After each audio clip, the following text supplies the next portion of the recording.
Hello friends, मैं सुरुचि BPSC Gurukul 1 में आपका स्वागत करती हूँ। फ्रेंड्स, आज हम देखेंगे करेंट कॉन्सेप्ट जो एडुटेरिया का आता है फ्रेंड्स, जो 1 अप्रैल से 15 अप्रैल का बीच का है और अंक नंबर है ये 7। ठीक है फ्रेंड्स, इससे पहले जितने भी एडुटेरिया का करेंट कॉन्सेप्ट आया है ना मार्च तक, वो 31 मार्च तक, वो मैंने अपडेट कर दिया है। प्लेलिस्ट पे आप जाके चेकआउट कर लेंगे।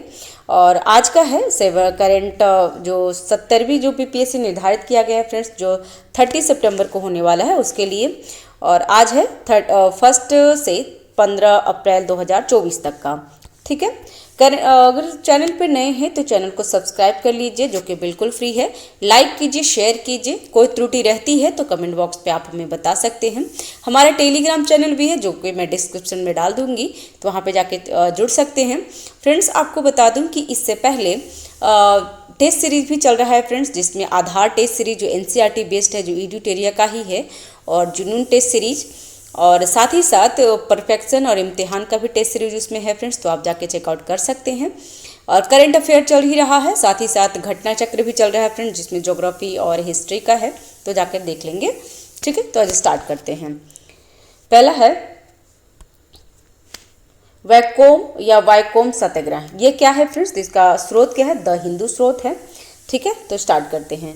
वर्ष 2024 में वैकोम सत्याग्रह के 100 वर्ष पूरे हो गए हैं। फ्रेंड्स, आपको बता दूं कि अगर 100 वर्ष या 200 वर्ष या 500 वर्ष होते हैं ना, तो एग्जाम में पूछ लेते हैं हिस्ट्री। अगर हिस्ट्री है तो हिस्ट्री से पूछ लेंगे, या जो भी है उसके रिलेटेड पूछ लेते हैं।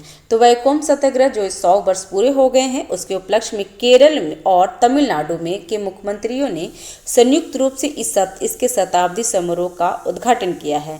यह आंदोलन जातिगत भेदभाव के खिलाफ भारतीय संघर्ष के इतिहास में महत्वपूर्ण रहा है। ठीक है, इसका मुख्य बिंदु देख लेते हैं। तो वैकोम सत्याग्रह 1920 के दशक में शुरुआत में भारत के केरल में एक महत्वपूर्ण सामाजिक राजनीतिक आंदोलन था, जिसका उद्देश्य वैकोम महादेव मंदिर के आसपास की सड़कों का उपयोग करने के लिए निचली जाति, ध्यान देंगे, निचली जाति के हिंदुओं के अधिकारों को सुनिश्चित करना था। 30 मार्च 1924 को से 23 नवंबर 1925 तक 604 दिनों के मतलब 20 महीनों तक चलने वाले वैकोम सत्याग्रह ने पूरे भारत में मंदिर प्रवेश आंदोलन की शुरुआत कर दी थी। नेक्स्ट है, मंदिर में प्रवेश का मुद्दा सबसे पहले इझावा नेता टीके माधवन ने 1917 में अपने अखबार देशाभिमानी के संपादकीय में उठाया था। वर्ष 1923 में माधवन ने अखिल भारतीय कांग्रेस समिति की काकीनाड़ा बैठक में इस मुद्दे को एक प्रस्ताव के रूप में प्रस्तुत किया था। 30 मार्च 1924 को सत्याग्रहियों ने वर्जित सार्वजनिक सड़कों पर जुलूस निकाला। गोविंद पानीकर, नायर, बाहुल्यान, इझावा और कुंजू पुलैया ने खादी वस्त्र एवं खादी की टोपी पहनकर निषेधात्मक आदेश का उल्लंघन किया था। गांधी जी ने मार्च 1925 में वैकोम जाकर विभिन्न जातीय समूह के नेताओं के साथ चर्चा की। गांधी जी और WH विट, त्रावणकोर के पुलिस आयुक्त के बीच में परामर्श के बाद 23 सितंबर 1925 को वैकोम सत्याग्रह को आधिकारिक तौर पे वापस ले लिया गया था। तो कब वापस लिया गया फ्रेंड्स? 23 नवंबर 1925 को। नेक्स्ट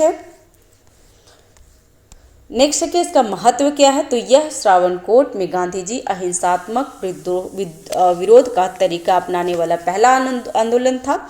आंदोलन ने व्यापक भारतीय स्वतंत्रता आंदोलन के साथ सामाजिक सुधार को एकीकृत करने की क्षमता का भी प्रदर्शन किया था। नेक्स्ट है फ्रेंड्स, भारत में नवीनीकरण ऊर्जा क्षमता। तो ये स्रोत क्या है फ्रेंड्स? तो PIB स्रोत है।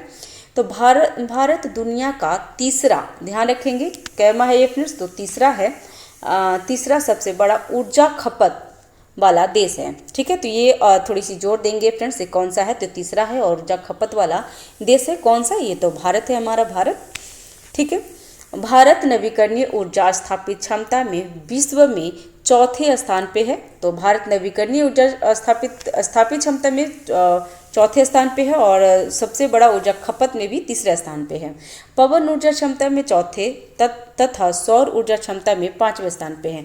फ्रेंड्स, ये ध्यान रखेंगे कि पवन ऊर्जा में कितना है? तो चौथे स्थान पे, और सौर ऊर्जा में हमारा क्षमता कितना है? तो 5वें स्थान पे है हम लोग हैं। ठीक है, और नेक्स्ट है इंटरनेशनल नवीकरणीय ऊर्जा एजेंसी नवीकरणीय क्षमता सांख्यिकी 2023 के अनुसार ये था।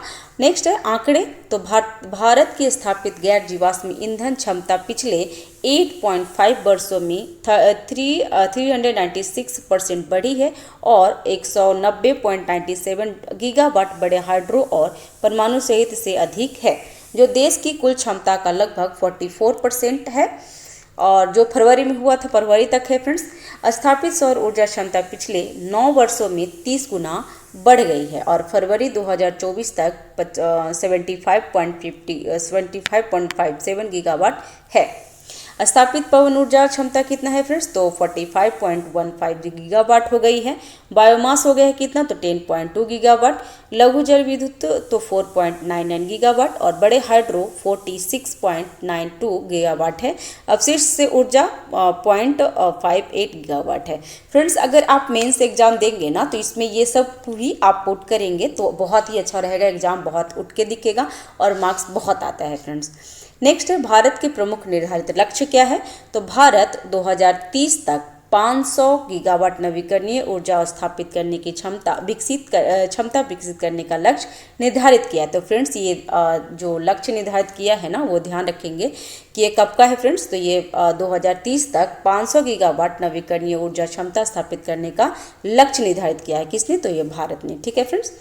नेक्स्ट है वर्ष 2030 तक देश की अर्थव्यवस्था की कार्बन तीव्रता को 45% से कम करने का लक्ष्य रखा गया है। तो ये भी देखेंगे फ्रेंड्स। नेक्स्ट है वर्ष 2030 तक शुद्ध शून्य कार्बन उत्सर्जन प्राप्त करने के 5 लक्ष्य हैं और वर्ष 2030 तक 5 मिलियन टन प्रति वर्ष हरित हाइड्रोजन और 2070 तक नेट जीरो कार्बन का लक्ष्य है। तो फ्रेंड्स, ये लक्ष्य भी याद रखेंगे कि 2030 तक शुद्ध शून्य कार्बन उत्सर्जन प्राप्त करने का लक्ष्य के 5 लक्ष्य हैं और इसमें 2030 तक कितने हैं फ्रेंड्स? तो यहाँ पे 5 मिलियन टन प्रति वर्ष हरित हाइड्रोजन और 2070 तक नेट जीरो कार्बन का है, ध्यान रखेंगे। और इसके बाद यहाँ पे आ रहा है कि प्रमुख सरकारी योजनाएं और पहल क्या क्या है। तो पहला है राष्ट्रीय हरित हाइड्रोजन मिशन। केंद्रीय मंत्रिमंडल ने 19,744 करोड़ रुपए के कुल प्रारंभिक परिव्यय के साथ राष्ट्रीय हरित हाइड्रोजन मिशन को मंजूरी दी है। नेक्स्ट है पवन सौर हाइब्रिड नीति। तो 2018 में ट्रांसमिशन बुनियाद ढांचे और भूमि के कुशलतापूर्वक उपयोग के लिए एक व्यापक ग्रिड कनेक्टेड पवन सौर पीवी हाइब्रिड सिस्टम को बढ़ावा देने के लिए राष्ट्रीय नीति की घोषणा की गई थी। नेक्स्ट है आत्मनिर्भर भारत के तहत 24,000 करोड़ रुपए के वित्तीय परिव्यय के साथ सौर पीवी विनिर्माण में PLI योजना शुरू की गई है। तो ये ध्यान रखेंगे फ्रेंड्स, योजना से बहुत क्वेश्चन पूछते हैं। नेक्स्ट है सुविधा पोर्टल। तो ये क्या है? तो इसका स्रोत क्या है? PIB है। तो इसका देख लेते हैं सुविधा पोर्टल में क्या क्या था फ्रेंड्स। तो आम चुनाव 2024 की घोषणा के बाद सुविधा पोर्टल पर 73,000 से अधिक आवेदन प्राप्त हुआ है, जिसमें से 44,626 अनुरोध और 60% स्वीकृति हो चुके हैं। सुविधा पोर्टल क्या है? तो सुविधा पोर्टल के माध्यम से राजनीतिक दलों और उम्मीदवारों के किसी भी समय कहीं से भी अनुमति अनुरोध ऑनलाइन जमा कर सकते हैं। एक मजबूत IT प्लेटफॉर्म द्वारा समर्पित विभिन्न राज्य विभागों में नोडल अधिकारियों द्वारा प्रतिबंधित सुविधा पोर्टल अनुमानित अनुरोधों के कुशल प्रसंस्करण की सुविधा प्रदान करता है। नेक्स्ट सुविधा पोर्टल एक सहयोगी ऐप है जो आवेदकों को वास्तविक समय में उसके अनुरोध की स्थिति को ट्रैक करने में सक्षम है। नेक्स्ट है फ्रेंड्स ऐप जो है iOS और एंड्रॉयड प्लेटफॉर्म पर भी उपलब्ध है। सुविधा प्लेटफॉर्म चुनावी प्रक्रिया की दक्षता बढ़ाने के साथ आवेदनों की वास्तविक समय पर नजर रखने, स्थिति update, time stand up submission और SMS के माध्यम से संचार प्रदान करके पारदर्शिता सुनिश्चित करता है। नेक्स्ट है फ्रेंड्स इस पोर्टल पर उपलब्ध अनुमति डेटा चुनावी व्यय की जांच के लिए एक मूल्यवान संसाधन के रूप में कार्य करता है, जो चुनावी प्रक्रिया में अधिक जवाबदेही और अखंडता में योगदान देता है। सुविधा प्लेटफॉर्म के साथ भारत का चुनावी आयोग एक निष्पक्ष, कुशल और पारदर्शी चुनाव माहौल की सुविधा के लिए अपनी प्रतिबद्धता की पुष्टि करता है, जहां सभी राजनीतिक दलों और उम्मीदवारों को आवश्यक अनुमति और मंजूरी तक समान पहुंच होती है। नेक्स्ट है विश्व बैंक। भारत को डेमोग्राफिक डिविडेंड का खतरा है। द हिंदू है, द हिंदू का स्रोत इंपॉर्टेंट होता है, तो इसमें देख लेते हैं। हाल ही में विश्व बैंक द्वारा जॉब फॉर रेजिलियंस रिपोर्ट प्रकाशित किया गया है, जिसमें कहा गया है कि दक्षिण एशिया में रोजगार सृजन रचनात्मक आयु की जनसंख्या में वृद्धि के बराबर नहीं है। मुख्य टिप्पणियां क्या क्या है, तो रोजगार अनुपात में गिरावट हुई है। तो भारत 2000 के साथ अपने रोजगार सृजन की बराबरी करने में विफल रहा है। विभिन्न क्षेत्रों में नौकरी सृजन की गति कामकाजी उम्र की आबादी में वृद्धि से कम रही, जबकि इस क्षेत्र के लिए 2024-25 के लिए 6.0 से 6.1% की मजबूती वृद्धि का अनुमान लगाया गया था। वर्ष 2000 से 2022 के बीच भारत के रोजगार अनुपात में नेपाल को छोड़कर किसी भी अन्य दक्षिण एशियाई देशों की तुलना में अधिक गिरावट हुई है। तो भारत में सबसे ज़्यादा बेरोजगारी है फ्रेंड्स, यहाँ पे देख लीजिए। विश्व बैंक ने चेतावनी दी है कि भारत और उसके पड़ोसी युवा आबादी को बनाए रखने के लिए समुदायों का जन्म नहीं हो रहा है, जिसमें इस क्षेत्र का स्मारक खतरे में पड़ गया है। भारत सहित कई दक्षिण एशियाई देशों में महिलाओं के लिए रोजगार दर विश्व स्तर पर सबसे कम कितना है फ्रेंड्स, तो ये 40% से भी कम है। क्षेत्र में खराब रोजगार पैटर्न ने मुख्य रूप से विनिर्माण और सेवाओं जैसी गैर कृषि क्षेत्रों को प्रभावित किया है। नेक्स्ट है फ्रेंड्स, सुझाव इसमें क्या क्या है, तो श्रमिकों के अधिकारों की रक्षा और रोजगार सृजन और निवेश के लिए अनुकूल माहौल को बढ़ावा देने के बीच संतुलन बनाने के लिए श्रम नियमों की लगातार समीक्षा और सुधार करना है। नेक्स्ट है बुनियादी ढांचों के विकास में निरंतर निवेश, विशेष रूप से ग्रामीण क्षेत्रों में अधिक रोजगार के अवसर पैदा करना है। कार्यबल को उभरते नौकरी बाजार की मांग के अनुरूप आवश्यक कौशल प्रदान करने के लिए व्यापक कौशल विकास कार्यक्रम लागू करना है। नेक्स्ट है फ्रेंड्स, गुजरात के कच्छ में 5200 साल पुरानी हड़प्पा बस्ती की खोज हुई है। ये इम्पोर्टेंट है फ्रेंड्स, काफ़ी इम्पोर्टेंट है हिस्ट्री के लिए। और इसका स्रोत क्या है, तो द हिंदू है। तो हाल ही में केरल विश्वविद्यालय के शोधनकर्ताओं ने गुजरात के कच्छ में, कहाँ पे फ्रेंड्स, तो गुजरात के कच्छ में 5200 साल पुरानी हड़प्पा बस्ती की खोज की है। यह स्थल जूना खटिया के पास लगभग 1.5 किलोमीटर दूर पड़ता बेट में स्थित है। ठीक है, मुख्य विशेषता क्या है इसकी, तो इस स्थल पर पुरातात्विक भंडार लगभग 200 एम से 200 एम के बीच के क्षेत्र में स्थित दो अलग अलग इलाकों में विभिन्न समूह पाए गए हैं। 2018 में पुरातत्वविदों ने गुजरात के कच्छ जिले के खटिया गांव के बाहरी इलाके में 500 कब्र वाले एक सामुदायिक दफन स्थल का पता लगाया था। पुरातात्विकों को कारेलियन और एगेट से बने अर्धकीमती पत्थर के मोतियों, टेराकोटा सेंट्रीवेलोअर, तांबा लिथिक उपकरण, पीसने वाले पत्थर और पत्थर के हथौड़े के अवशेष भी मिले हैं। ये अवशेष लगभग 3200 ईसा पूर्व प्रारंभिक हड़प्पा काल से लेकर लगभग 1700 ईसा पूर्व के अंतिम हड़प्पा काल तक के हैं, तो ये भी ध्यान देंगे। यह अवशेष स्थानीय रूप से उपलब्ध बलुआ पत्थर और शैलों से बना है। नेक्स्ट, शोधनकर्ताओं का मानना है कि नेक्रोपोलिस के चारों ओर एक छोटी सी हड़प्पा बस्ती के नेटवर्क ने प्रारंभिक हड़प्पा के सांस्कृतिक गठन और इस शुष्क क्षेत्र में उसके बाद के कब्जे में महत्वपूर्ण भूमिका निभाई होगी। महत्व क्या है इसकी, तो मिट्टी के बर्तनों की कलाकृतियों और मवेशियों, भेड़ या बकरी और शंख के टुकड़े का प्रतिनिधित्व करने वाले जानवरों की हड्डी मिली है। नवीनतम खोज इस सिद्धांत को विश्वसनीय प्रदान करती है कि कब्रिस्तान स्थल ऐसी कई छोटी बस्तियों के समूह के लिए एक समान सुविधा के रूप में कार्य कर सकता है। नेक्स्ट है फ्रेंड्स, देखते हैं यहाँ पे क्या है, तो सर्वोच्च न्यायालय ने चुनाव नामांकन में उम्मीदवारों के निजता के अधिकार को बरकरार रखा है। इसका स्रोत क्या है? द हिंदू। तो देख लेते हैं फ्रेंड्स, क्योंकि अभी जो 18वीं लोकसभा चुनाव हुआ है उसके बारे में बताया, इसके लिए काफ़ी इम्पोर्टेंट है।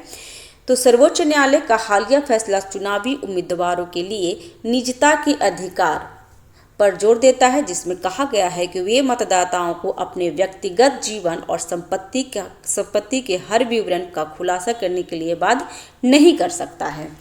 नेक्स्ट है, यह मानना है कि मतदाताओं को उम्मीदवारों के बारे में जानने का अधिकार पूर्णतः नहीं है। फैसले के मुख्य बिंदु क्या है? तो निजता का अधिकार।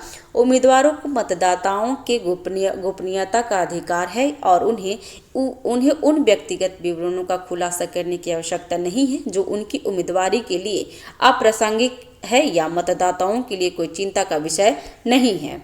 केस विशिष्ट मूल्यांकन क्या है? तो न्यायालय के अनुसार प्रत्येक मामले का निर्णय बिना कोई व्यापक नियम लागू किए उसके अपने गुण दोष के आधार पर किया जाना चाहिए। व्यक्तिगत संपत्तियों का खुलासा न करना 1951 अधिनियम के धारा 31 के तहत महत्वपूर्ण प्रकृति का दोष नहीं है। नेक्स्ट है, किसी उम्मीदवार की उम्मीदवारी से अप्रासंगिक मामलों पर उनका गोपनीयता RPA 1951 की धारा 123 के तहत भ्रष्ट आचार नहीं है। घड़ियों जैसी महंगी वस्तुओं के बारे में जानकारी छिपाना एक बड़ा दोष हो सकता है। साधारण वस्तुओं का स्वामित्व प्रकटीकरण में दोष नहीं हो सकता।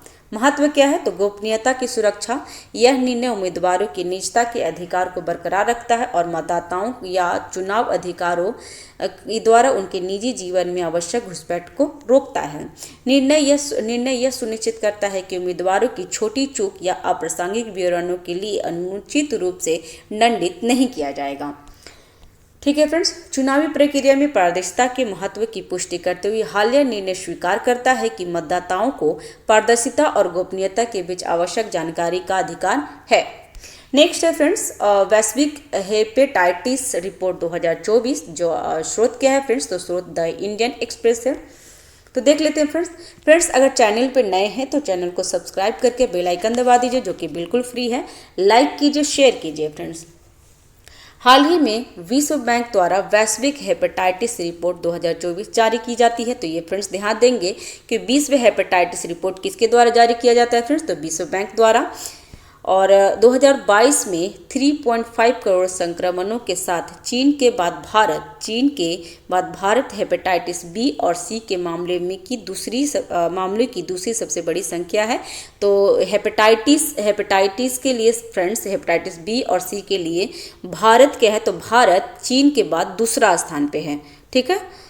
नेक्स्ट है, रिपोर्ट की मुख्य विशेषता क्या है? तो वायरल हेपेटाइटिस के मामले में भारत दुनिया में दूसरे स्थान पे है, जो वैश्विक मामलों का 11% से अधिक है।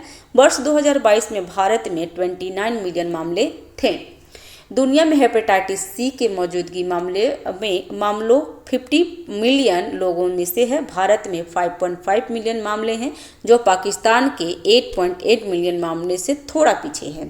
रिपोर्ट के अनुसार केवल 2.4% हेपेटाइटिस बी मामले और लगभग 28% हेपेटाइटिस सी मामलों का निदान किया गया है। वर्ष 2022 में भारत में 50,000 से अधिक नए मामले सामने आए थे। इन वायरल हेपेटाइटिस संक्रमणों से वर्ष 2022 में भारत में 1.23 लाख लोगों की मृत्यु हो गई है। ठीक है, तो ध्यान देंगे फ्रेंड्स। वैश्विक संदर्भ में क्या है? तो वैश्विक स्तर पर अनुमान है कि 2022 में वायरल हेपेटाइटिस से 1.3 मिलियन लोगों की मृत्यु हो गई है। हेपेटाइटिस क्या है? तो 5 हेपेटाइटिस वायरस है। हेपेटाइटिस क्या है? तो ये हेपेटाइटिस एक वायरस है जो मनुष्य में यकृत रोग का कारण बनती है। तो आपको बता दें फ्रेंड्स कि जो हेपेटाइटिस बी और सी जो बोल रहा है, आपको जो अगर एग्जाम देंगे तो आप घटना चक्र का साइंस में अगर बायोलॉजी देखेंगे फ्रेंड्स, उसमें जो रोग का अगर चैप्टर देखेंगे तो उसमें हेपेटाइटिस बी और सी के बारे में बताया गया है। हेपेटाइटिस कौन सी बीमारी है? तो हेपेटाइटिस वायरस से होती है। और जो क्या है? तो मनुष्य को कौन सा ऑर्गन को ये करता है, हैपर करता है फ्रेंड्स? ये तो यकृत रोग है ये। ठीक है, ये कौन सा रोग है? यकृत रोग है। हेपेटाइटिस ए और ई दूषित भोजन, कौन से, तो दूषित भोजन और पानी के माध्यम से फैलता है और इसके परिणाम स्वरूप बुखार, पेट में दर्द, पीलिया, त्वचा का पीला पड़ना, गहरे रंग का मूत्र और पीला मल जैसी कई सप्ताह तक चलने वाले लक्षण दिखाई पड़ते हैं। ठीक है फ्रेंड्स, तो ये जरूर ध्यान रखेंगे क्योंकि ये साइंस के लिए इम्पोर्टेंट है। रक्त जनित हेपेटाइटिस बी और हेपेटाइटिस सी वायरस से संबंधित है। तो क्या है, ये वायरस से संबंधित है। हेपेटाइटिस बी को टीकाकरण से रोका जा सकता है, जबकि हेपेटाइटिस सी को दवा से ठीक किया जा सकता है। तो ये भी ध्यान रखेंगे कि हेपेटाइटिस बी को टीकाकरण से रोका जाता है, जबकि सी को दवा से ठीक किया जा सकता है। नेक्स्ट है भारत अमेरिका हिंद महासागर अवलोकन प्रणाली, इंडोस। तो ये क्या है, द इंडियन एक्सप्रेस इसका स्रोत है। तो हाल ही में भारत और अमेरिका हिंद महासागर अवलोकन प्रणाली को पुनर्जीवित करने का निर्णय लिया है, जो मौसम के पूर्वानुमान के लिए उच्च रिजोल्यूशन वाले महासागरों और वायुमंडलीय डेटा एकत्रित करने के लिए उच्च समुद्र में 36 मुड बोआओ का एक नेटवर्क है। ठीक है, इसमें देख लेते हैं हिंद महासागर अवलोकन प्रणाली क्या है। तो इंडोस क्या है, तो हिंद महासागर अवलोकन प्रणाली इंडोस 2006 में स्थापित हुई थी। इसमें डेटा एकत्र करने के लिए 36 बंदी हुई वायु का नेटवर्क शामिल है। ये वायु समुद्री जल का तापमान, लवणता, समुद्री धाराएं, वायुमंडलीय आर्द्रता और हवा की गति जैसे विभिन्न मापदंडों को मापता है। इंडोस क्या है, तो इंडोस ने मूल रूप से मानसून को समझने और भविष्यवाणी करने पर ध्यान केंद्रित किया है। इंडोस के ढांचे में 5 अवलोकन नेटवर्क शामिल है। तो ये कौन कौन है फ्रेंड्स, तो देख लेते हैं। पहला है अमेरिकी एशियाई ऑस्ट्रेलिया मानसून विश्लेषण और भविष्यवाणी के लिए मूड एरे RAM एक पर अनुसंधान है। दूसरा है प्रोफाइलिंग प्लॉट्स, वैश्विक आर्गो सारणी एरे का हिस्सा है। फिर तीसरा है सरफेस डिफर्ट ग्लोबल ड्रिफ्ट प्रोग्राम। चौथा है दोहराए गए तापमान रेखा और पांचवा है ज्वार भाटा नापने का यंत्र। ये नेटवर्क सतही हवा, समुद्री स्तर, तापमान, लवणता, वर्षा और समुद्र के रंग के उपग्रह का अवलोकन से पूरक है। नेक्स्ट है उद्देश्य क्या है इसका, तो इंडोस का प्राथमिक उद्देश्य सूचित निर्णय लेने में सहायता करने और मौसम और जलवायु की वैज्ञानिक समझ में सुधार करने के निरंतरता और उच्चता गुणवत्ता वाले समुद्री विज्ञान और मौसम संबंधी डेटा प्रदान करता है। ठीक है फ्रेंड्स, हिंद महासागर के देशों और उसके आगे के देशों के बीच साझेदारी को बढ़ावा देना है। महत्व क्या है इसकी, तो चक्रवात और तूफान की चेतावनी, मानसून की भविष्यवाणी और जलवायु पूर्वानुमान के लिए प्रारंभिक स्थितियां, सुनामी की चेतावनी आदि से संबंधित मामले में इंडोस की भूमिका महत्वपूर्ण है। इंडोस दीर्घकालीन निरंतर समुद्री रिकॉर्ड बनाए रखने में मदद करते हैं। नेक्स्ट है समुद्र के स्वास्थ्य के विषय में जानकारी प्रदान करता है, जो प्राकृतिक परिवर्तनशीलता और मानव मजबूत जलवायु परिवर्तन का आकलन करने के आधार रेखा स्थापित करने के लिए महत्वपूर्ण है। नेक्स्ट है मतदाता सत्यापित पेपर ऑडिट ट्रेल। ये क्या है फ्रेंड्स, इसके बारे में जान लेते हैं। तो ये द हिंदू का स्रोत है। तो हाल ही में सर्वोच्च न्यायालय सुप्रीम कोर्ट ने आगामी आम चुनावों में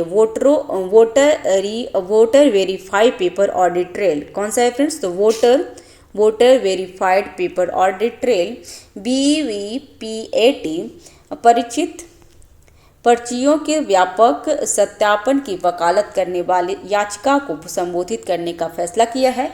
VVPAT क्या है, तो VVPAT machine electronic voting machine, EVM का फुल फॉर्म क्या है फ्रेंड्स, क्योंकि एग्जाम में पूछा हुआ है।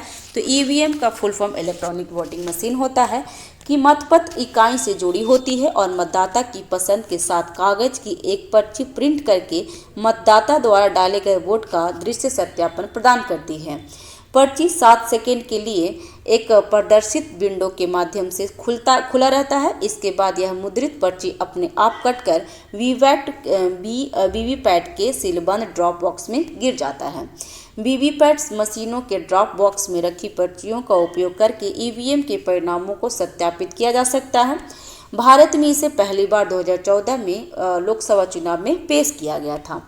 वीवीपैट क्या है, तो वीवीपैट से संबंधित याचिका, तो चुनावी पारदर्शिता को बढ़ाए और लोकतांत्रिक प्रक्रियाओं की पवित्रता को बनाए रखने के लिए विपक्षी दल 50% से 100% तक वीवीपैट सत्यापन को बढ़ाने की वकालत कर रहे थे। नेक्स्ट है हालांकि चुनाव आयोग तार्किक चुनौतियों और परिणाम घोषणा में संभावित देरी का हवाला देते हुए परिचालन बाधाओं के साथ पारदर्शिता को संतुलित करने का आवश्यक पर जोर देता है।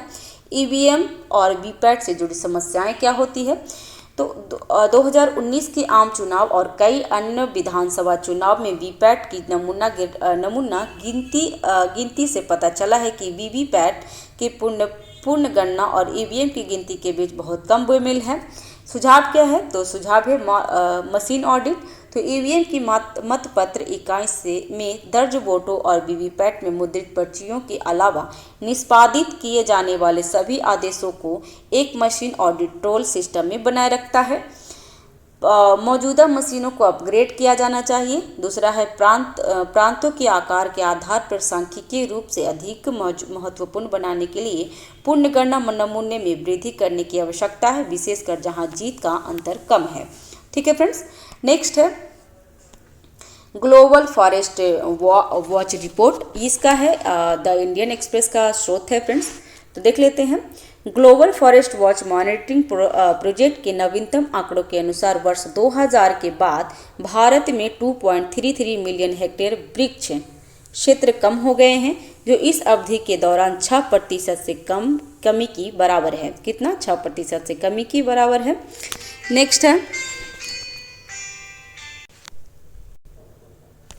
नेक्स्ट है रिपोर्ट की मुख्य बिंदु क्या है फ्रेंड्स, तो उष्णकटिबंधीय क्षेत्र में 2022 की तुलना में पिछले वर्ष 90% की गिरावट आई थी। विगत वर्ष दुनिया के लगभग 37,000 वर्ग किलोमीटर जो 14,000 वर्ग मील उष्णकटिबंधीय प्राथमिक वनों को खो दिया, जो लगभग स्विट्जरलैंड जितना बड़ा था। ब्राजील, कांगो, लोकतांत्रिक गणराज्य और बोलीविया सबसे अधिक प्राथमिक वनहानि करने वाले उष्णकटिबंधीय देशों की रैंकिंग में शीर्ष पे है। वर्ष 2023 में वैश्विक स्तर पर वनों की कटाई में 2.3% की वृद्धि हुई है। ठीक है फ्रेंड्स, तो नेक्स्ट देख लेते हैं। भारतीय संदर्भ क्या है, तो 2000 से 2023 तक देश में 4,14,000 हेक्टेयर नम प्राथमिक वन जो 4.1% नष्ट हो गया है, जो इसी अवधि में कुल वृक्ष आवरण का हानि का कितना परसेंट है फ्रेंड, तो 18% है। 2001 से 2022 के बीच भारत के जंगलों ने एक वर्ष में 51 मिलियन टन कार्बन डाइऑक्साइड के बराबर उत्सर्जन किया है, जो 141 मिलियन टन कार्बन डाइऑक्साइड को हटा दिया है। यह प्रति वर्ष 89.9 मिलियन टन कार्बन डाइऑक्साइड के बराबर शुद्ध कार्बन सिंक का प्रतिनिधित्व करता है। वर्ष 2013 से 23 तक भारत में वृक्षों के आवरण का 95% नुकसान प्राकृतिक वनों के भीतर हुआ है।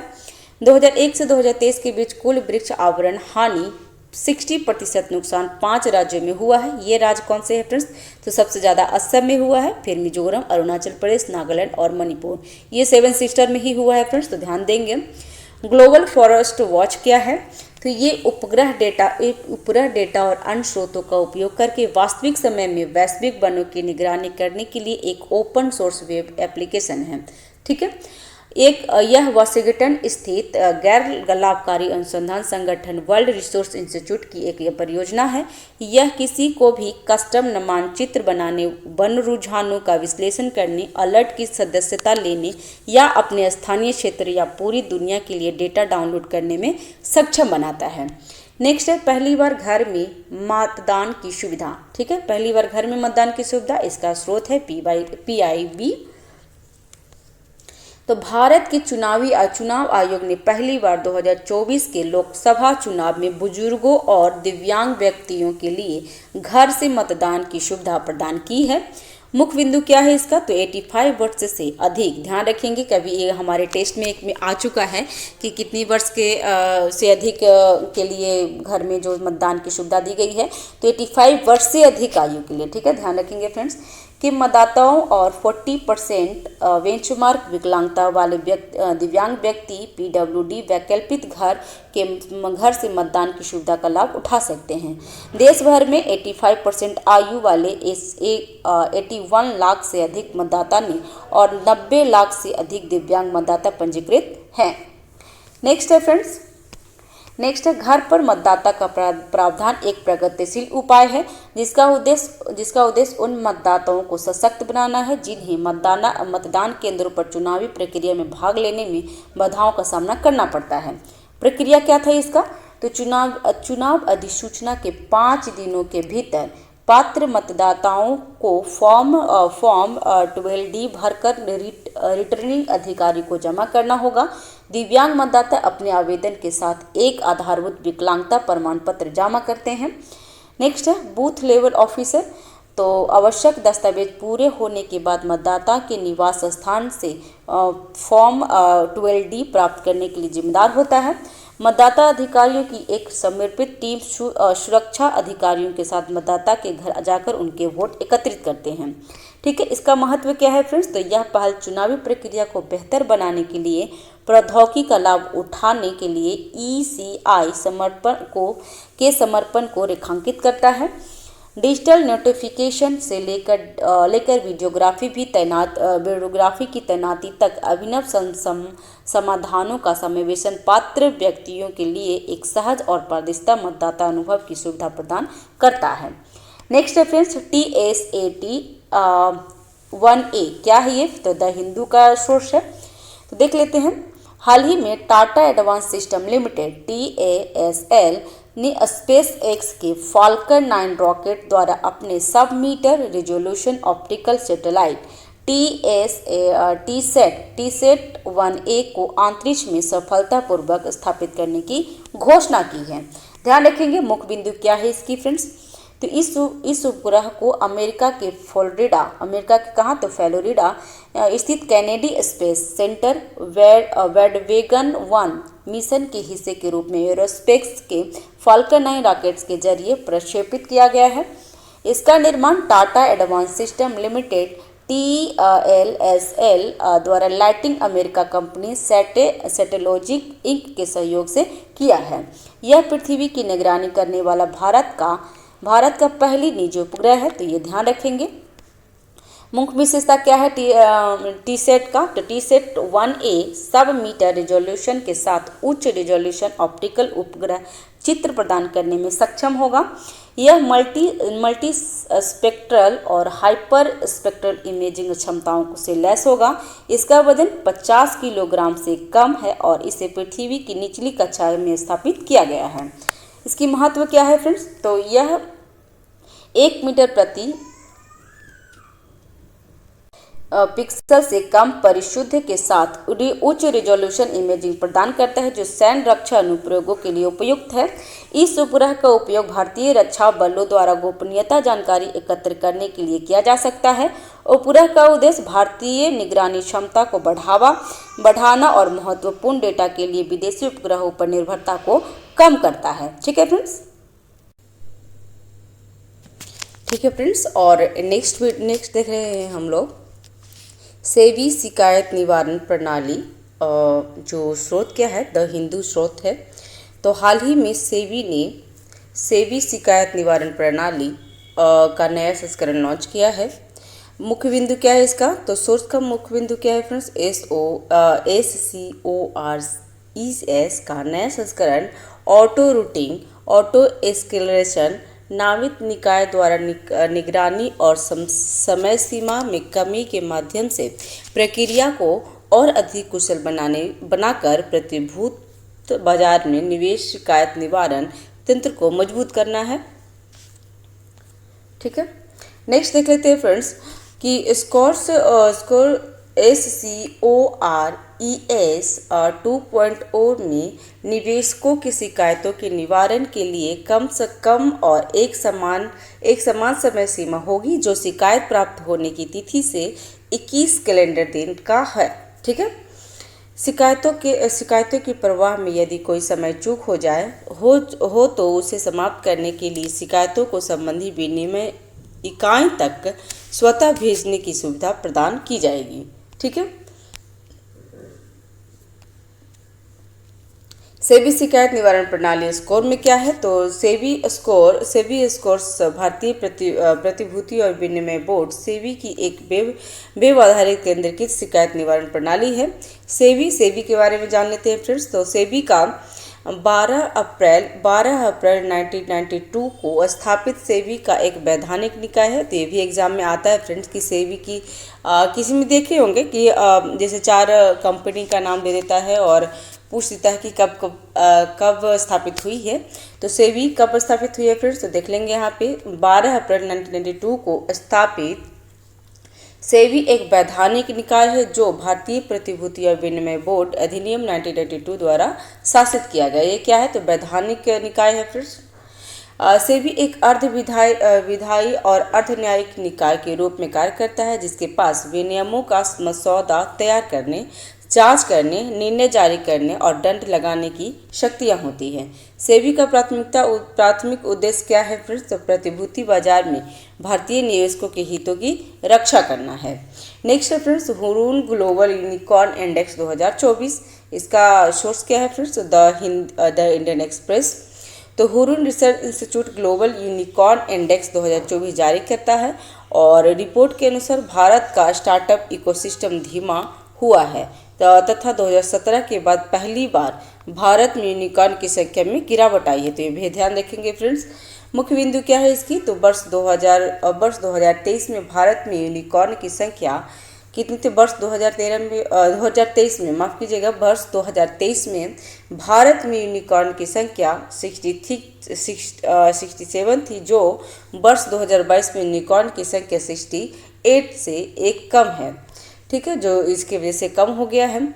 संयुक्त राज्य अमेरिका और चीन के बाद भारत विश्व में यूनिकॉर्न में तीसरा सबसे बड़ा केंद्र है। तो ये ध्यान रखेंगे फ्रेंड्स कि संयुक्त राज्य अमेरिका और चीन के बाद भारत क्या है, तो तीसरे स्थान पे यूनिकॉर्न में।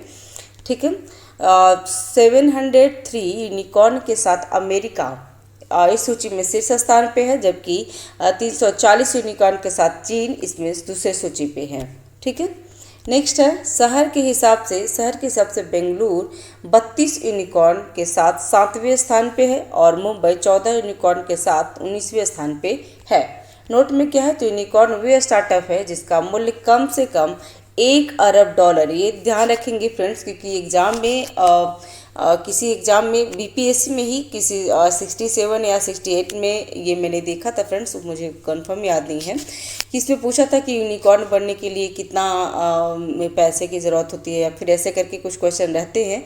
तो ध्यान दीजिएगा कि यूनिकॉर्न वे स्टार्टअप है जिसका मूल्य कम से कम $1 अरब है तथा जो अभी तक किसी सार्वजनिक एक्सचेंज में सूचीबद्ध नहीं किया गया है, उसको यूनिकॉर्न कहते हैं। वर्ष 2024 में वर्ष 2024 को AI के वर्ष के रूप में चिन्हित किया गया है, जिसमें ओपन AI का मूल्यांकन $100 बिलियन तक पहुंच गया है। ध्यान देंगे फ्रेंड्स। नेक्स्ट है इंडिया गेमिंग रिपोर्ट 2024। इसका स्रोत क्या है, द इंडियन एक्सप्रेस। तो इसका देख लेते हैं। Interactive इंटरनेटमेंट and innovation council IEIC और VINZO विंडोज़ द्वारा इंडिया गेमिंग रिपोर्ट 2024 जारी की गई है। मुख्य बिंदु है तो भारतीय गेमिंग रिपोर्ट 2024 में अनुमान लगाया गया है कि 2023 में खेलों के लिए भुगतान करने वाले उपयोगकर्ताओं की संख्या 144 मिलियन से बढ़कर 2028 तक 240 मिलियन तक पहुंच जाएगी। भारत सबसे तेजी से बढ़ता मोबाइल गेमिंग बाजार है और समग्र भारतीय गेमिंग उद्योग का वार्षिक राजस्व 2023 में $3.1 बिलियन से लगभग दोगुना होकर 2028 तक $6 बिलियन तक हो जाने की उम्मीद है। भारत का ऑनलाइन गेमिंग उद्योग अगले 10 वर्षों में 2.5 लाख अतिरिक्त नौकरियां जोड़ेगा, जो वर्तमान में प्रत्यक्ष और अप्रत्यक्ष रूप से 1 लाख गेमिंग पेशेवर को रोजगार देता है। भारत में गेमिंग करने वाले आबादी का लगभग 40% हिस्सा महिलाओं का है। भारत में गेमिंग कंपनियों की संख्या 2015 में 25 से बढ़कर 2023 में 25 से 1400 से अधिक हो गई है। चुनौतियाँ क्या क्या है इसका? तो इंटरनेट प्रदूषण। फ्रेंड्स 67 का मेंस में एक क्वेश्चन था, इंटरनेट के बारे में क्वेश्चन था फ्रेंड्स। तो इंटरनेट से आप क्या समझते हैं, ऐसे करके था। तो उसमें सारी कुछ चुनौतियां भी और उससे लाभ भी लिखना होता है फ्रेंड्स। तो उसमें 67 का आप मेंस का एक क्वेश्चन देखेंगे तो उसमें ये सब मिलेगा। तो इसमें इसमें अगर ये भी तो इंटरनेट से ही रिलेटेड है, तो इसमें भी आप लिख सकते हैं चुनौतियों में कि इंटरनेट प्रदूषण से संबंधित मुद्दे, क्योंकि वैश्विक स्तर पर internet use green house gas उत्सर्जन में लगभग 3.7% का योगदान करता है। वित्तीय साक्षरता अंतराल, नियामक जटिलता और डेटा सुरक्षा चुनौती इस क्षेत्र के सतत विकास और वृद्धि में बाधाएं उत्पन्न करती है। नेक्स्ट है फ्रेंड्स, नेक्स्ट है क्या? विश्व का प्रथम साइबर अपराध सूचकांक। तो ये विश्व का प्रथम है फ्रेंड्स, तो ये भी देख लेंगे साइबर अपराध सूचकांक, और ये द इंडियन एक्सप्रेस इसका स्रोत है। तो हाल ही में ऑक्सफोर्ड विश्वविद्यालय और यूएनएसडब्ल्यू कैनबरा के शोधकर्ताओं द्वारा साइबर अपराध के खतरे के स्तर के आधार पर देशों की पहली वैश्विक रैंकिंग प्रकाशित की गई है। मुख्य बिंदु क्या है इसकी? तो भारत ने रैंकिंग में 10th स्थान प्राप्त किया है, जिससे प्रभाव के लिए 7.90, साइबर अपराधियों के व्यावसायिकता के लिए 6.60 और तकनीकी कौशल के लिए 6.65 अंक मिले हैं। कुल मिलाकर भारत को 7.05 अंक मिला है। प्रथम स्थान पे कौन है फ्रेंड्स? तो इसमें देख लेंगे, प्रथम स्थान पे रूस, उसके बाद द्वितीय स्थान पे यूक्रेन, तृतीय स्थान पे चीन और चतुर्थ स्थान पे यूएसए है। और हमारा रैंक कितना है फ्रेंड्स? तो हमारा रैंक कुल मिलाकर कितना था? तो यहाँ पे देख लेते हैं, हमारा भारत का रैंक 10वां है फ्रेंड्स, तो ये ध्यान रखेंगे। और नेक्स्ट है वैश्विक साइबर अपराध की लागत 2024 में कितना था? तो $9.22 ट्रिलियन होने का अनुमान है, जिसमें 2028 तक 13.82 ट्रिलियन डॉलर तक पहुंच जाएगा। ठीक है, और वो इतना खास इंपॉर्टेंट नहीं है फ्रेंड्स। तो देख लेते हैं नेक्स्ट है कलाम 250, द स्रोत है द हिंदू इसका स्रोत है फ्रेंड्स। तो कलाम के बारे में देख लेते हैं। हाल ही में अंतरिक्ष प्रौद्योगिकी क्षेत्र की अग्रणी कंपनी स्काई रूट एरोस्पेस ने आंध्र प्रदेश की श्रीहरिकोटा सतीश धवन अंतरिक्ष केंद्र में इसरो के प्रणोदक प्रशिक्षण केंद्र पर कलाम 250 नामक विक्रम-1 अंतरिक्ष प्रक्षेपण यान के दूसरे चरण का सफलतापूर्वक परीक्षण किया है। ये जानते हैं कि क्या है? तो मुख्य बिंदु क्या है? तो यह एक उच्च शक्ति वाला कार्बन मिश्रण रॉकेट मोटर है जो ठोस ईंधन का उपयोग करता है। ठीक है फ्रेंड्स, तो इसमें देख रहे थे हम चरण 2 में प्रक्षेपण वाहन को वायुमंडलीय चरण से बाह्य अंतरिक्ष के गहन निर्वात में स्थानांतरित करने में महत्वपूर्ण भूमिका निभाता है। चरण में कार्बन एब्लेटिव फ्लेक्स नोजल और पृष्ठ वेक्टर नियंत्रण के लिए उच्च प्रतिशुद्धता वाले इलेक्ट्रिक मैकेनिकल एक्ट्यूटर्न की सुविधा है, जो सटीक प्रक्षेपण पथ समायोजित सुनिश्चित करते हैं। विक्रम-1 के बारे में देख लेते हैं, ये क्या है? तो यह एक 3 चरणीय प्रक्षेपण यान है जिसका निम्न पृथ्वी कक्षा LEO में लगभग 300 किलोग्राम पेलोड रखने की क्षमता है। इसका नाम भारतीय अंतरिक्ष कार्यक्रम के जनक डॉक्टर विक्रम साराभाई के नाम पे रखा गया है। इसका निर्माण हैदराबाद स्थित अंतरिक्ष स्टार्टअप स्काई रूट एरोस्पेस द्वारा किया गया है। तो ये भी ध्यान रखेंगे फ्रेंड्स।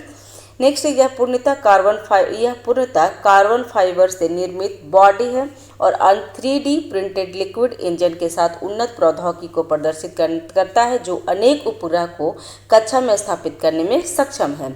विक्रम-1 मिशन को पूरा होने के बाद अंतरिक्ष रॉकेट को विक्रम श्रृंखला के भाग के रूप में दो प्रक्षेपण यान विक्रम 2 और विक्रम 3 प्रक्षेपित किया जाएंगे।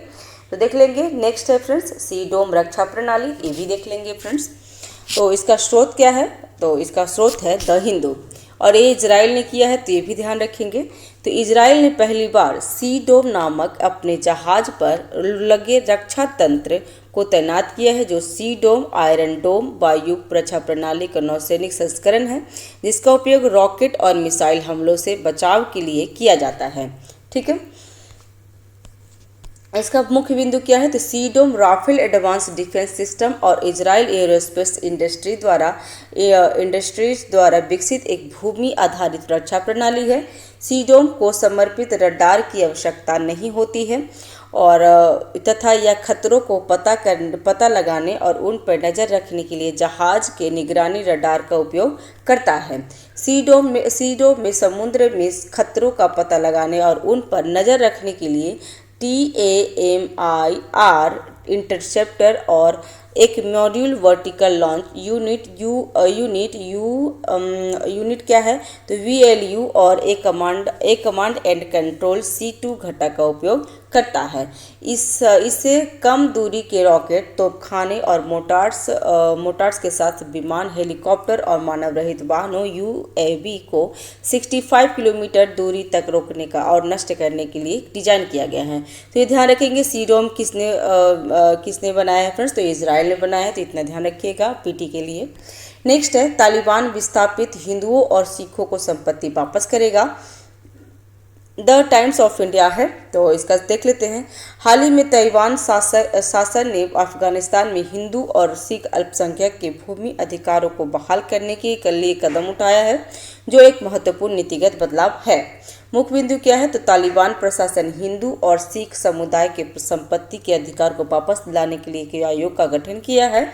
यह पहल अफगानिस्तान में धार्मिक अल्पसंख्यकों के साथ होने वाले अन्याय को खत्म करने की दिशा में एक महत्वपूर्ण कदम है, जो लंबे समय से विस्थापित और हाशिए पर थे। भारत ने तालिबान शासक के हालिया कदम का स्वागत किया है और इसे एक सकारात्मक विकास बताया है। पृष्ठभूमि क्या है? तो अगस्त 2021 में अफगानिस्तान पे तालिबान के कब्जे के बाद सिख समुदाय के साथ साथ अन्य धार्मिक अल्पसंख्यकों को भी उत्पीड़न, भेदभाव और हिंसा का सामना करना पड़ रहा था। ठीक है, अभी नेक्स्ट देख लेते हैं फ्रेंड्स। कच्चा थीवू द्वीप कहाँ पे है फ्रेंड्स? तो नेक्स्ट है इसका स्रोत है द इंडियन एक्सप्रेस। तो हाल ही में भारतीय प्रधानमंत्री ने दावा किया है कि तत्कालीन प्रधानमंत्री इंदिरा गांधी ने ठोस कारणों के अभाव में भी कच्चा थीवू द्वीप श्रीलंका को सौंप दिया था। इस घटना के बाद ही कच्चा थीवू द्वीप चर्चा के मुख्य विषय बन गया था। और यहाँ पे देख लेंगे कच्चा थीवू द्वीप जो कहाँ पे है फ्रेंड्स? तो श्रीलंका में है, यही ठीक है। अब इसके बारे में देख लेते हैं फ्रेंड्स, क्योंकि ये न्यूज में है। तो कच्चा थीवू द्वीप क्या है? तो कच्चा थीवू भारत और श्रीलंका के बीच पाक जल संधि में 285 मतलब 285 एकड़ में विस्तृत एक निर्जन स्थान है। यह भारतीय तट से लगभग 33 किलोमीटर दूर रामेश्वरम के उत्तर पूर्व में स्थित है। फ्रेंड्स, इसमें जब अभी हम लोग टेस्ट आप अगर देख रहे होंगे, जिसमें आधार में या फिर जुनून टेस्ट में, तो ये इसमें आप देख रहे होंगे कि ऐसे करके क्वेश्चन पूछ रहे हैं कि कथन है, कथन में 3 कथन दे देंगे और इसमें कौन सही है कौन सा गलत है। तो ये भी पूछ सकता है कि कच्चा थीवू कहाँ है? तो श्रीलंका में, ऐसे करके, और कितने किलोमीटर दूर है, ऐसे करके भी आ जाएंगे। तो ध्यान देंगे कि भारतीय तट से 33 किलोमीटर दूर रामेश्वरम के उत्तर पूर्व में स्थित है। यह श्रीलंका के उत्तरी सिरे पे जाफना से लगभग 62 किलोमीटर दक्षिण पश्चिम में है और श्रीलंका के में बसे हुए लेफ्ट द्वीप से 24 किलोमीटर दूर है। और द्वीप निर्जन है, यहाँ पीने के पानी का कोई स्रोत नहीं है। द्वीप एकमात्र संरचना सेंट एंथोनी चर्च है, जिसमें 20वीं सदी की शुरुआत में बनाया गया था। ठीक है, ऐतिहासिक पृष्ठभूमि क्या है? तो कच्चा थीवू द्वीप का निर्माण 14वीं शताब्दी के ज्वालामुखी विस्फोट के कारण हुआ था। ऐतिहासिक रूप से इस पर स्वामित्व रमनाथपुरम रामेश्वरम के रामानंद साम्राज्य के पास था। तो ये ध्यान रखेंगे कि और किसने इसके स्वामित्व किसका था, तो रामनाथपुरम रामेश्वरम के रामनाद साम्राज्य के पास था। ब्रिटिश शासन के दौरान यह मद्रास प्रेसिडेंसी का शासन था, प्रेसिडेंसी का हिस्सा भी था। यह द्वीप 1795 से 1803 तक मद्रास प्रेसिडेंसी के रामनाथपुरम में जमींदार रामानंद राजा के नियंत्रण में था। ब्रिटिश शासन के दौरान भारत और श्रीलंका के बीच समुद्री सीमा का सीमांकन नहीं किया गया था और औपनिवेशिक समझौते में कच्चा द्वीप को स्पष्ट रूप से संबोधित नहीं किया गया था। भारत श्रीलंका समझौता जो 1974 में हुआ था, तो 1974 में भारत के तत्कालीन प्रधानमंत्री इंदिरा गांधी ने पाक जलदमरू में समुद्री सीमा को हल करने के उद्देश्य से भारत श्रीलंका समुद्री समझौते के तहत कच्चा द्वीप श्रीलंका को क्षेत्र के रूप में स्वीकार कर लिया था। समझौते के तहत भारत मछुआरों की कच्चा द्वीप के आसपास मछली पकड़ने और बिना वीजा के द्वीपों से वार्षिक सेंट एंथोनी उत्सव में भाग लेने की अनुमति थी। ठीक है, और क्या है इसके बाद क्या था, विवाद क्यों हुआ, तो दोनों पक्षों के द्वारा 1974 की समझौते को अलग अलग व्याख्या के कारण यह मत्स्य के अधिकार के मुद्दों को हल करने में विफल रहा है। समझौते के तहत भारतीय मछुआरों को केवल आराम करने, जाल सुखाने और वार्षिक एंथोनी उत्सव के लिए द्वीप का उपयोग करने की अनुमति थी। उन्हें मछली पकड़ने के लिए द्वीप का उपयोग करने की अनुमति नहीं थी। हालांकि भारतीय मछुआरों ने क्षेत्र में बेहतर पकड़ की तलाश में श्रीलंकाई जल सीमा का अतिक्रमण जारी रखा है। नेक्स्ट है फ्रेंड्स, तो कच्चा द्वीप का महत्व भी जान लेते हैं फ्रेंड्स। हो सकता है क्योंकि ये नियर बाय जो भारत का नियरेस्ट देश के बारे में है और हमारी जिस जगह भी है वो, तो मीन्स के लिए इम्पोर्टेंट हो जाएगा। तो भू राजनीतिक महत्व क्या है इसका, तो हिंद महासागर क्षेत्र में बढ़ती चीनी प्रभाव के आलोक में यह द्वीप रणनीतिक दृष्टिकोण से महत्वपूर्ण है। द्वीप पर भारत की संप्रभुता हिंद महासागर क्षेत्र में चीनी स्ट्रिंग ऑफ पल्स का मुकाबला कर सकती है।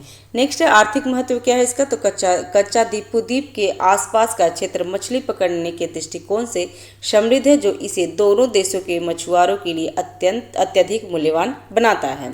नेक्स्ट है फ्रेंड्स, सर्वोच्च न्यायालय ने अनुच्छेद 14 और 21 का दायरा बढ़ाया है। ये बहुत ज़्यादा इंपॉर्टेंट हो जाएगा, तो इसको अच्छे से देख लेते हैं फ्रेंड्स। ठीक है, तो इसका स्रोत क्या है, द इंडियन एक्सप्रेस स्रोत है इसका। तो एक महत्वपूर्ण फैसले में सर्वोच्च न्यायालय ने जलवायु परिवर्तन के प्रतिकूल प्रभावों के खिलाफ अधिकार को शामिल करने के लिए अनुच्छेद 14 और 21 के दायरे का विस्तार किया है। पृष्ठभूमि क्या है, तो पीठ ग्रेट इंडियन बर्ड्स GIB को बिजली संचालन लाइनों के कारण अपना निवास स्थान खोने से बचाने की याचिका पर सुनवाई कर रही थी। वर्ष 2021 में सेवानिवृत्त सरकारी अधिकारी और संरक्षणवादी MK रंजीत सिंह, इनका ध्यान रखिएगा नाम, MK रंजीत सिंह द्वारा एक रीट याचिका दायर की गई थी, जिसमें GIB और लेसर फ्लोरिंकन के लिए सुरक्षा की मांग की गई थी, जो विलुप्त होने के कगार पे है। ठीक है, 19 अप्रैल 2021 को सुप्रीम कोर्ट की एक पीठ ने लगभग 99,000 वर्ग किलोमीटर के क्षेत्र में ओवरहेड ट्रांसमीटर लाइनों की स्थापना पर प्रतिबंध लगाने का आदेश दिया था और ओवरहेड कम और उच्च वोल्टेज लाइनों का भूमिगत बिजली लाइनों में बदलने पर विचार किया था। मार्च 2024 में शीर्ष अदालत ने तकनीकी और भूमि अधिग्रहण चुनौतियों और निषेधात्मक लागतों सहित आदेश को लागू करने में व्यवहारिक कठिनाई की ओर इशारा किया था। नेक्स्ट है, फैसले के मुख्य बिंदु क्या है, तो जलवायु परिवर्तन के प्रतिकूल प्रभावों के खिलाफ अधिकार को शामिल करने के लिए मौलिक अधिकारों का दायरा बढ़ाया गया है। अनुच्छेद 21 जीवन और व्यक्तिगत स्वतंत्रता के अधिकार को मान्यता देता है, जबकि अनुच्छेद 14 सभी व्यक्तियों को कानून के समक्ष समानता और कानून का समान संरक्षण का अधिकार प्रदान करता है। ये अनुच्छेद स्वच्छ पर्यावरण के अधिकार और जलवायु परिवर्तन के प्रतिकूल प्रभावों के खिलाफ अधिकार के महत्वपूर्ण स्रोत है। स्वच्छ पर्यावरण के बिना जो जलवायु परिवर्तन के अनिश्चितताओं में से स्थिर और अप्रभावित हो, जीवन का अधिकार पूरी तरह से साकार नहीं होता है। नेक्स्ट है स्वास्थ्य का अधिकार। तो स्वास्थ्य का अधिकार अनुच्छेद 21 में है फ्रेंड्स, तो ध्यान रखेंगे। वायु प्रदूषण, वेक्टर जनित बीमारी में बदलाव, बढ़ते तापमान, सूखा आदि जैसे कारकों के कारण प्रभावित होता है। नेक्स्ट है वंचित समुदाय की जलवायु परिवर्तन के अनुकूल ढलने या इसके प्रभाव से निपटने में असमर्थता। जीवन के अधिकार अनुच्छेद 21 के साथ साथ समानता के अधिकार अनुच्छेद 14 जो 14 का उल्लंघन करती है। मौजूद संवैधानिक निकाय प्रावधान क्या है? फिर संवैधानिक प्रावधान क्या है? तो अनुच्छेद 48 में क्या था? तो राज्य पर्यावरण की रक्षा और सुरक्षा करने और देश के जंगलों और वन जीवों की रक्षा का प्रयास करेगा। तो ये एग्जाम में भी आता है, तो ध्यान रखेंगे। ये अनुच्छेद 48A में लिखा हुआ था।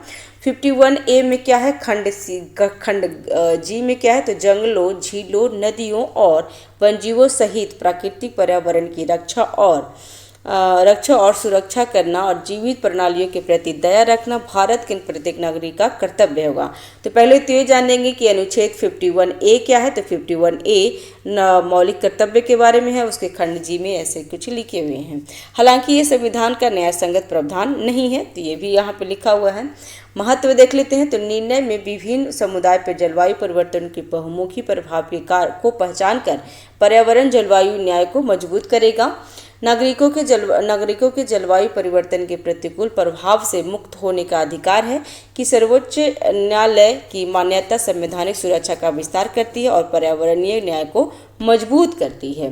नेक्स्ट है फ्रेंड, चुनावों में AI का उपयोग। द हिंदू इसका स्रोत है।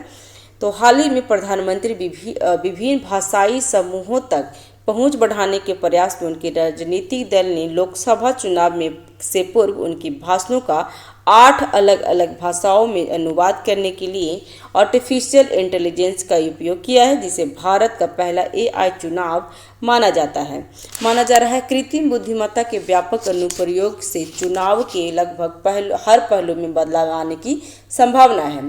चुनाव में आधुनिक प्रौद्योगिकी का विकास हुआ है। तो पिछले 3 दशक में व्यवहारिक रूप से हर चुनाव में उभरती प्रौद्योगिकियों के साथ एकीकरण और पूंजीकरण की प्रक्रिया के कारण भारत की चुनावी राजनीति बदल गई है। 1990 के दशक में फोन कॉल का व्यापक उपयोग हुआ। 2014 के आम चुनावों में सोशल मीडिया प्लेटफॉर्म का व्यापक उपयोग किया गया था और राजनीतिक संदेश भेजने के एक महत्वपूर्ण उपकरण के रूप में व्हाट्सएप का उदय 2019 के आम चुनाव में हुआ था और इसे पहला व्हाट्सएप चुनाव कहा जाता है। चुनाव में AI के प्रयोग से लाभ क्या हुआ? तो ये देख लेते हैं। चुनावी प्रबंधन। तो AI उपकरणों का उपयोग कर चुनावी प्रक्रिया को प्रभावी ढंग से प्रतिबंधित और मजबूत किया जा सकता है। धोखाधड़ी गतिविधियों के खिलाफ अपनी लचीलापन बढ़ा सकते हैं। सूक्ष्म लक्ष्यीकरणीय रणनीति क्या थी? तो यह राजनीति अभियान प्रदर्शन का वास्तविक समय विश्लेषण कर सकता है। यह सुनिश्चित कर सकता है कि राजनीतिक अभियान डेटा संचालित हो और प्रभावी सूक्ष्म लक्ष्यीकरणीय रणनीति स्थापित करने में मदद करे। सूचित मतदाता आउटरीच क्या है? तो AI मतदाताओं को उम्मीदवारों और राजनीतिक दलों के बारे में लक्षित जानकारी प्रदान करने की क्षमता प्रदान करता है, जिससे मतदाताओं के बीच अधिक से अधिक सूचित भागीदारी को बढ़ावा मिलता है। ठीक है फ्रेंड्स। नेक्स्ट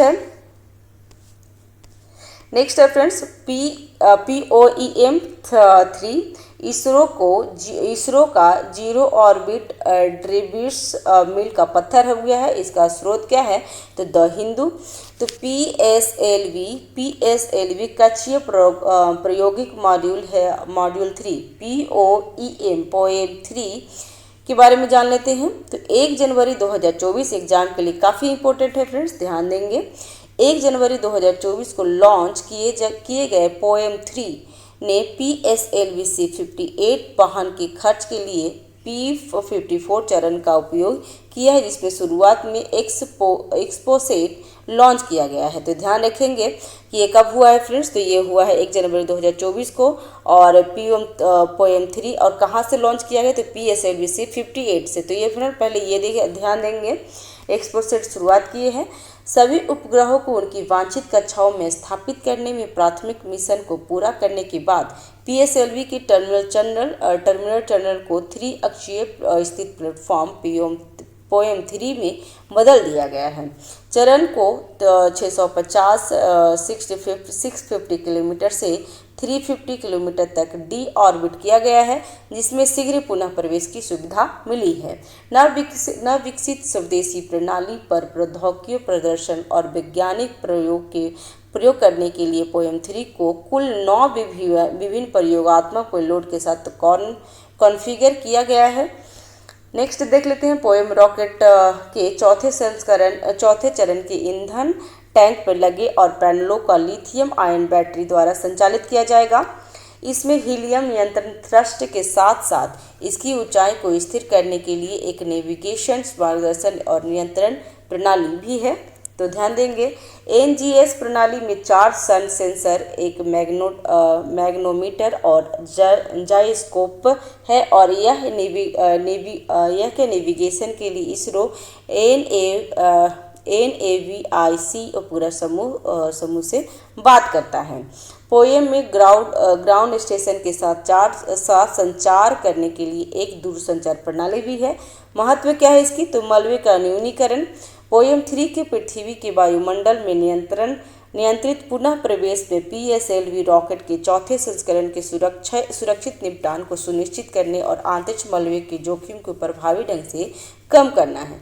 फ्रेंड्स, जो BPSC आप देंगे ना, तो उसमें जो मेंस एग्जाम होता है उसमें सूचना एवं प्रौद्योगिकी भी आता है। साइंस एंड टेक जो पार्ट होता है उसमें ये क्वेश्चन पूछ सकते हैं, ठीक है। तकनीकी नवाचार, तो प्रौद्योगिकी मंच के रूप में पोएम 3 का उपयोग अंतरिक्ष मलबे के प्रबंधन और अस्थायी अंतरिक्ष अन्वेषण सुनिश्चित करने के लिए अभिनव समाधान विकसित करने के लिए इसरो की प्रतिबद्धता को दर्शाता है। जोखिम में कमी, तो रॉकेट चरणों के प्रभावी ढंग से निपटान और नियंत्रण पुनः प्रविष्टों का संचालन करके इसरो के पहल अंतरिक्ष मलबे के टकराव और कक्षीय भीड़ से जुड़े जोखिम को कम करने में मदद मिलेगी। अंतर्राष्ट्रीय मान्यता क्या है, तो इसरो की पोएम 3 की सफल तैनाती और निपटान जिम्मेदार अंतरिक्ष अन्वेषण प्रथाओं और पर्यावरण प्रबंधन को बढ़ावा देने के उद्देश्य से वैश्विक प्रयासों में योगदान देता है। अंतरिक्ष पर्यावरण संरक्षण के बारे में जान लेते हैं फ्रेंड्स। तो पोएम 3 ने पृथ्वी की निचली कक्षा में अंतरिक्ष मलबे के संचय को कम किया, जिसमें अंतरिक्ष पर्यावरण के संरक्षण में योगदान मिला है। नवीन संभावना क्या है, तो पोएम के माध्यम से इसरो ने अपने नए पेलोड के साथ प्रयोग करने के लिए शिक्षाविदों, स्टार्टअप और NGI के लिए नए रास्ते खोले हैं। नेक्स्ट है फ्रेंड्स, लद्दाख और मानवता को बचाने की लड़ाई, तो ये भी बहुत ज़्यादा न्यूज में था, हॉट न्यूज में था फ्रेंड्स, तो इसके बारे में देख लेते हैं। और ये द हिंदू का स्रोत है। फ्रेंड्स, ये वीडियो थोड़ी सी लंबी होगी, लेकिन आपको बता दूं कि ये मेंस के लिए काफ़ी इंपॉर्टेंट होगा, क्योंकि मेंस में पढ़ना, मेंस में डिटेल्स में ही लिखना होता है और आपके कॉन्सेप्ट के लिए काफ़ी अच्छा है। क्योंकि हम न्यूज़पेपर नहीं पढ़ पाते हैं, तो न्यूज़पेपर का ही निचोड़ है, तो हमारे लिए, आपके लिए काफ़ी इंपॉर्टेंट है, तो ध्यान देंगे। थोड़ी सी लंबी है तो कोई बात नहीं है। नेक्स्ट है रेमन मैग्सेसे पुरस्कार 2018 और जलवायु कार्यकर्ता सोनम वांगचुक, यहाँ पे ध्यान रखेंगे नाम क्या है, तो सोनम वांगचुक नाम है, ने 6 मार्च 2024 को अपने 21 दिवसीय जलवायु उपवास की घोषणा करने के लिए लेह लद्दाख में 30,000 लोगों की भीड़ को संबोधित किया। उनकी प्रमुख मांग उनकी मांग क्या थी, तो लद्दाख में संवैधानिक सुरक्षा, उनकी क्या मांग है फ्रेंड्स, तो उनकी मांग है लद्दाख में संवैधानिक सुरक्षा उपाय तथा लद्दाख में तेजी से हो रहे बुनियादी ढांचे के विकास के क्षेत्र में नाजुक परिस्थितियों का तंत्र की सुरक्षा हो। हिमालय क्षेत्र क्या है, तो ये भारत के पड़ोसियों पाकिस्तान और चीन के बीच 11,500 फीट की ऊंचाई पर स्थित लद्दाख में 97% स्वदेशी जनजातीय हैं।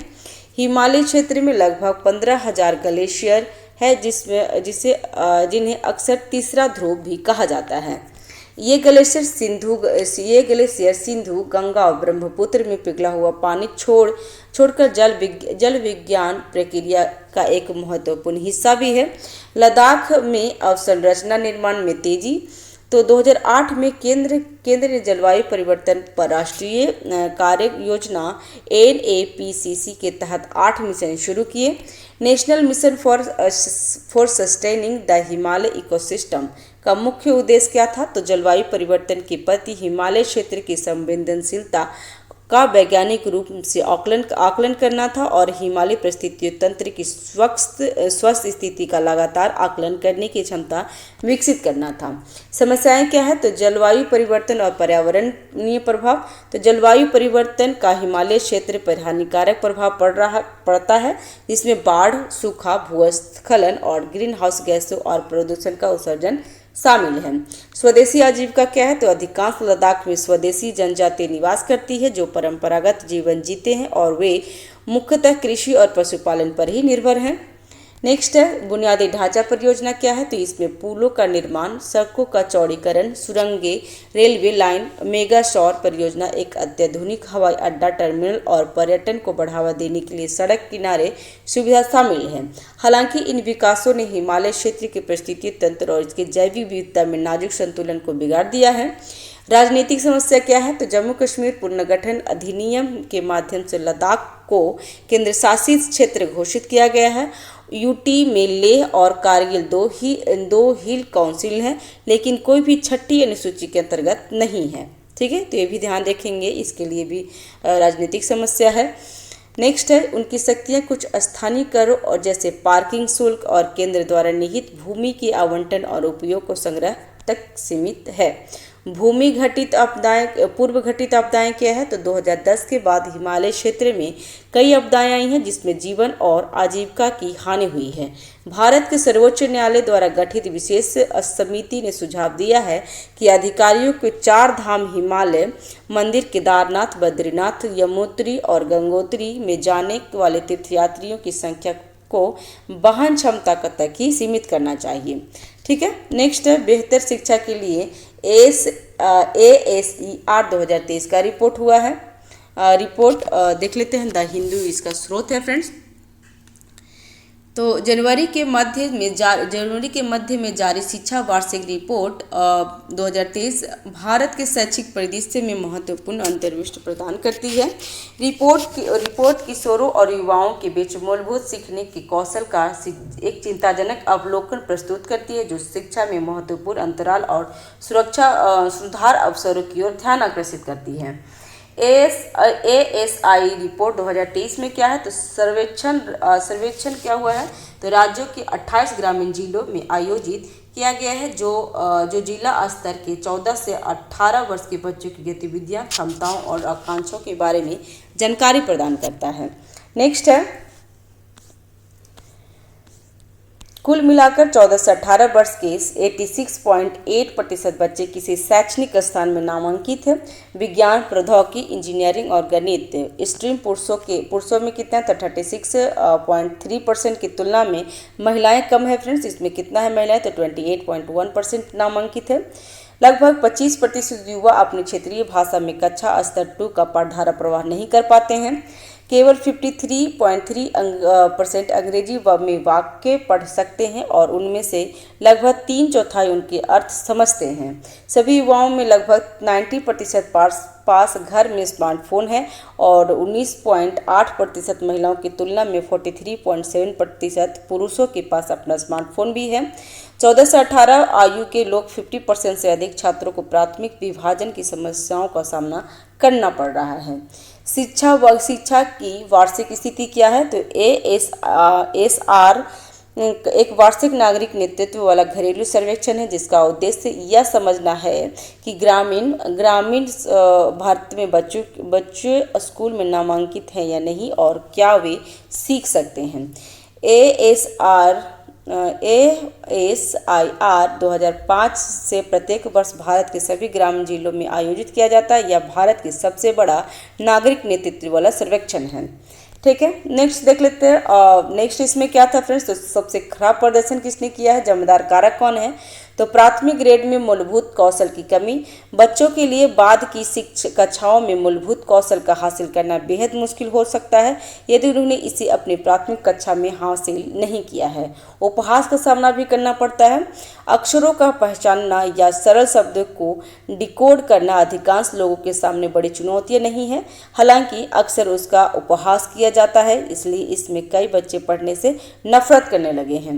व्यावसायिक शिक्षा क्या है? तो कुछ स्थानों पर व्यावसायिक शिक्षा को हे दृष्टि से देखा जाता है, जिसके कारण व्यावसायिक शिक्षा में नामांकन कम होते हैं। फ्रेंड्स, जब भी आप कुछ अधिकारी बन जाएंगे तो इसमें अच्छे से काम करिएगा, ठीक है।